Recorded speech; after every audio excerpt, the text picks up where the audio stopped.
Hello বন্ধুরা, welcome back to our channel Ritu Papai. কেমন আছো তোমরা? আশা করি সকলে খুব ভালো আছো, আর আমিও কিন্তু বেশ ভালো আছি। আর এখন হচ্ছে ঘড়ির কাঁটায় বাজে সকাল ওই 5:40 মতো। আজকে কিন্তু সকাল সকাল ঘুম থেকে উঠে পড়েছি, আর ঘুম থেকে উঠেই দেখলাম মা বাজার থেকে নিয়ে এসেছে এত মাছ আর সবজি। তোমরা নিশ্চয়ই দেখে ভাবছো যে এত মাছ আর সবজি কেন, নিশ্চয়ই বাড়িতে কোনো অনুষ্ঠান আছে। আসলে সেটা না। প্রথম কথা হচ্ছে কালকে জামাই ষষ্ঠী, তাই আজকে আমার মা তাড়াতাড়ি সকাল সকাল গিয়ে সমস্ত বাজারপত্র করে নিয়ে চলে এসেছে। কারণ আমার তো বাবা নেই, আর বাবা থাকলে হয়তো বাবা পরের দিনই যেত। সেই জন্য মায়ের যাতে কষ্ট একটু কম হয়, তাই সকাল সকাল গিয়ে তাড়াতাড়ি করে মাছ আর বাজার সব নিয়ে এসেছে। কালকে মানে ষষ্ঠীর দিনকে আমাদের বাড়িতে কিন্তু মাছ রান্না হয়, আর ষষ্ঠীর পরের দিনকে রান্না করা হয় মাংস। কারণ ওই দিন তো জামাইদের ষষ্ঠী থাকে, আর ওই দিন তো শাশুড়ি মাকে খেতে নেই। তো সেই জন্য সেই দিন আমাদের মাছ রান্না করা হয়, যাতে পরের দিন মাটন রান্না করলে মাও একটু খেতে পারে। নিয়ে আসার পর হঠাৎ করে দেখছি বৃষ্টি এসে গেছে, আর এত মেঘ করে ঘুটে এসেছে, আর বড় বড় ফোঁটা কিন্তু বৃষ্টি পড়ছে। তোমাদেরকে দেখাই একটু। আমি তো ফ্ল্যাটে থাকি, মানে আমার শ্বশুরবাড়ির কথা বলছি। তো সেখানে এই জিনিসগুলো কিন্তু আমি একদম উপভোগ করতে পারি না। তো বাপের বাড়িতে এলে এইসব জিনিসগুলো কিন্তু সুন্দরভাবে উপভোগ করতে পারি। এদিকেও বৃষ্টি এসেছে, আর এই দেখো এইদিকেও কিন্তু বৃষ্টিতে পুরো একদম দেখতে পাচ্ছ পুকুরের জলের অবস্থা। এই হয়েছে অবস্থা, চারিদিকে বৃষ্টি, আর এই কদিন ধরে কিন্তু খুব বৃষ্টি হচ্ছে। এই দেখো পুরো অন্ধকার হয়ে এসেছে। চলো নিচে যাই।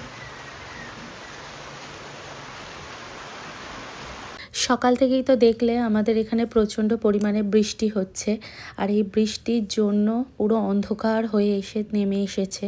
আর এখানে আমি বসে পড়েছি এখন শাক বাছতে। আজকে তেমন কিছু রান্নাবান্না হবে না, ওই মাছের তেল দিয়ে শাক দিয়ে একটা চচ্চড়ি হবে, মাছের ঝাল হবে।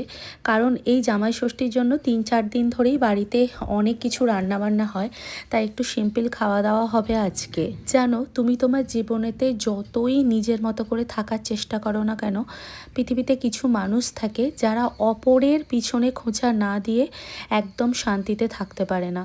তো সেই রকম খোঁচা দেওয়া মানুষগুলোর ঘরে কোনো কাজ থাকে না, সব সময় বসে বসে কে কি করছে, কে কি করবে, কার কি হলো, কার এটা হলো, কার ভালো হলো, কার মন্দ হলো, কেন হলো, এইসব নিয়ে সব সময় আলোচনা করবে, আর সব সময় খোঁচা দিতেই ব্যস্ত থাকবে। কারণ ওই যে কথায় আছে, বাড়িতে কোনো কাজ থাকে না।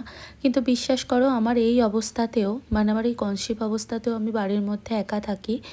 তো আমার মা সবসময় কাজে ব্যস্ত থাকে, আর আমি ঘরের মধ্যে থাকি। তারপরও আমার আর কি একটুও সময় নেই, বা একটু ইচ্ছে করে না লোককে নিয়ে আলোচনা করতে বা লোককে নিয়ে কোনো কথা বলতে। কিছু মানুষের তো কত ধরনের প্রশ্ন, মানে আমার হাজব্যান্ড যে চাকরি করে সেটাও তাদের সমস্যা, আবার আমার হাজব্যান্ড চাকরি কেন করে সেটাও তাদের সমস্যা, আবার আমার হাজব্যান্ডের চাকরিটাও নাকি তাদের কাছে মনে হয় এমন একটা চাকরি যেটা যে কেউ পেতে পারে। কিন্তু তাদের মাথায় যথেষ্ট জ্ঞানটুকু নেই, যদি যে কেউ পেতে পারে তাহলে তাদের বাড়িতেই কেন আগে পাচ্ছে না। তো এইসব নিয়ে আমাকে আর আমার হাজব্যান্ডকে নিয়ে চর্চা করা তাদের এত পছন্দের মধ্যে পড়ে, মানে তারা চর্চা ছাড়া থাকতেই পারে না। অথচ দেখো, দিন শেষে আমরা কিন্তু কাউকে নিয়ে চর্চা করি না। দিন শেষে আমাদের কখনো ফারাকই পড়ে না কে কি করলো, কে কি খেলো, কে কি বললো, কে কি না বললো। তো যাই হোক, এই রকম তো মানুষ করতেই থাকবে।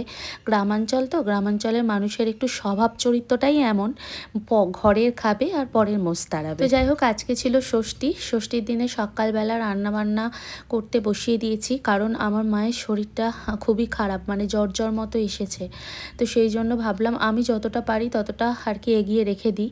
আর আমার বোন তো আসবে একটু পরে, তো সেই জন্য এখানে রান্নাবান্না করতে বসিয়ে দিয়েছি।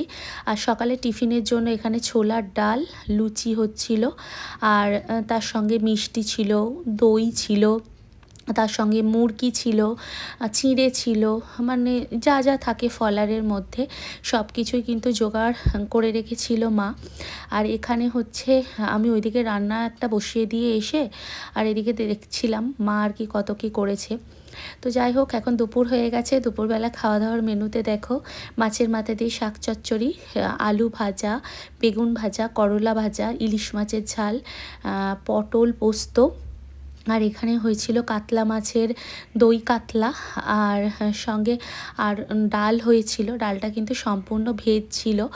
আর ইলিশ মাছের তেল ভাজা ছিল। আর এখানে হচ্ছে আমার বোনের বর খেতে বসে পড়েছিল। তো যাই হোক, কেমন লাগলো অবশ্যই কিন্তু জানি।